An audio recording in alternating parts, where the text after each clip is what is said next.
to season 2 of the low budgets here. And we still got junk to work with. Junk? What did I do? Welcome to season 2, as Tommy said, the preparation for 2014.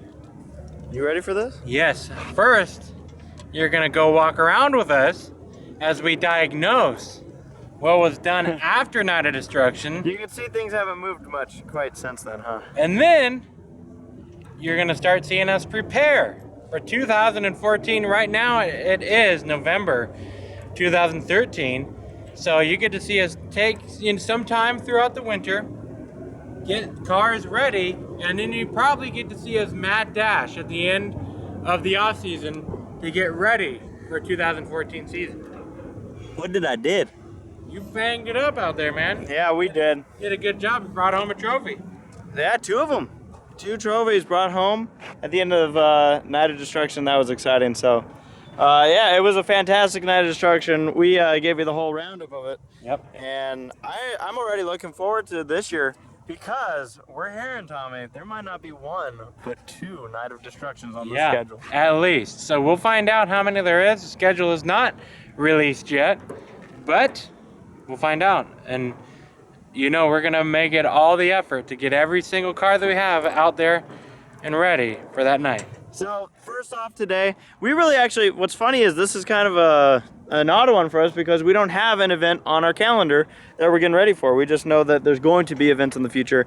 And today really isn't gonna be a long one. It's more so just seeing what does need fixing and what damage we did to some cars that won't need fixing.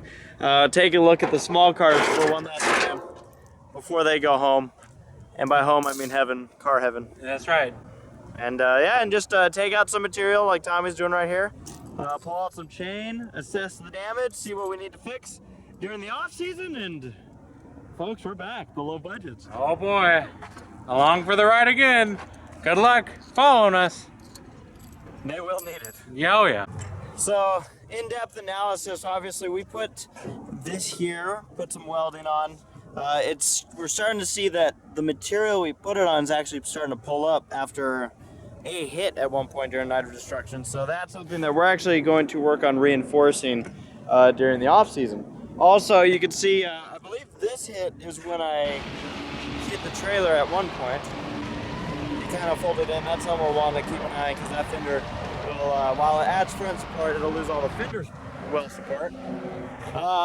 You see the hood. The hood's one of the big pieces. I think that what we're going to do here is we're going to actually take off the hood completely, off the hinges, and we're going to put all thread, these big bolts, basically, or big threads, I should say, through to the bottom of the frame. And what you do is you screw that in. Most derby drivers actually do that with their cars. We do have some power steering fluid down there underneath the car starting to show up, so keep an eye on that. Now, other than all that, most of this car turned out pretty good. I have some dents and dings on the sides, but I got damage back here.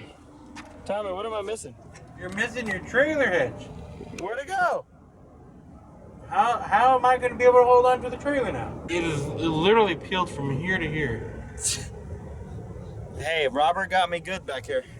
What I'm thinking about here is either we cut this out. Yeah. And then cut all the material back here out and then reinforce it by a square tube, weld it to the back of your frame. No, I don't like this idea because I have brake lights. No, we're not going to cut out the bumper, just cut this piece out. Yeah. Trim it down somehow with a torch or something, I don't know. And then, because if you look under here, it completely destroyed the makeshift support for the rear bumper. And that's just a product of where the material was welded to. Yeah. It was good welding on cheap flimsy metal. And so which gave out first? The cheap flimsy metal. Well, so you have an idea of where to put it next? Yeah. This is a very flimsy bumper. What you busted back there and that got tore up and everything was your actual good bumper. That's what the car is going to run into after it gets past the skin. You're saying I damaged that? Well, yeah, it pulled out. It completely broke in half.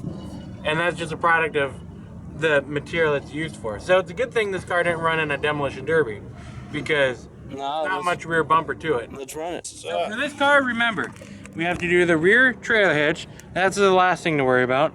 We got to do the power steering fluid, see what we can fix there, because it keeps blowing out the hose.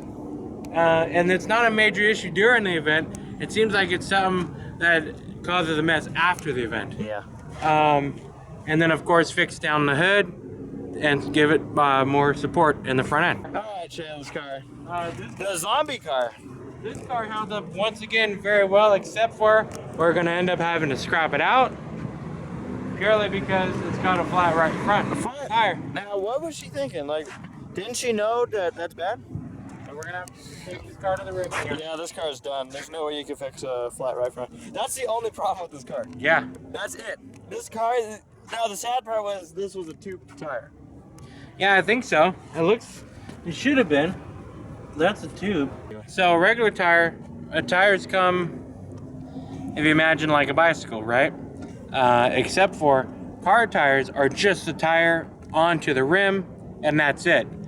A bicycle tube goes inside of the bike tire. A car has that option as well. They make car tire tubes that you can put inside between the wheel and the tire in the middle of it. That way, in case you run over a screw or something, it pokes a hole through your tire. But sometimes, if you get lucky with a tube, it doesn't puncture all the way through, and then it keeps air in the tire even though the tire's got a hole.